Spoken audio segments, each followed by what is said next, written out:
Milwaukee County Executive David Crowley says he is anticipating a budget gap of more than $40 million. As Sean Gallagher found out, despite this tall task, he's making sure there's money to help underserved in our communities.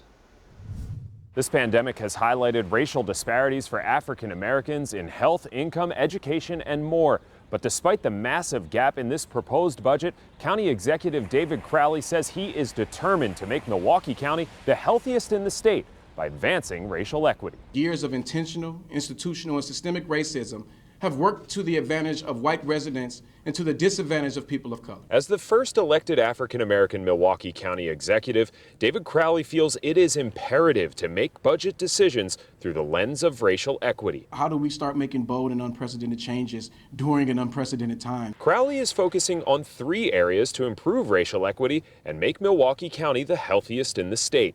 He hopes to create intentional inclusion, getting a more diverse group of residents into decision-making roles in government. He also hopes to bridge the gaps facing communities of color and also investing in equity. Folks like to say that, well, we need to fund the things that's going to bring in more revenue.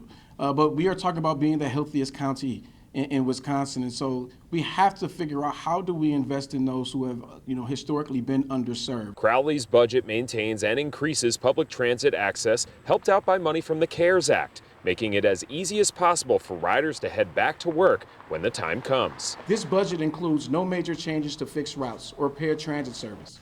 And once again, bus fares are held at just $2.25 cash, or $2 with an M card or using the mobile app. The pandemic caused less revenue to come in for the city, so the county executive asked departments to come up with a 2% cut to their budgets. However, Milwaukee County still had a budget gap of $42.5 million. The park system budget was cut by more than $1 million.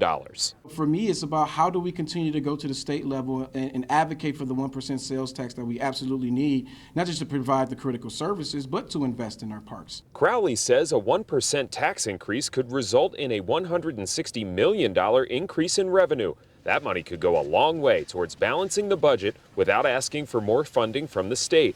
But until that happens, they're making some tough decisions. As long as we continue on this trajectory, focus on the 1% sales tax, which, some people will say I'm recklessly optimistic about, we'll be able to invest in our parks the way we should.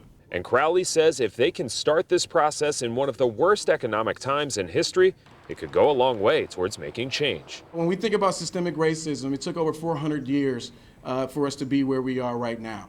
But it's going to take us a long time to really see what we're going to be able to achieve when we think about racial equity as well as health disparities. The County Board of Supervisors will review Crowley's budget and could vote on adopting it by November 9th. In Milwaukee, Sean Gallagher, TMJ4 News.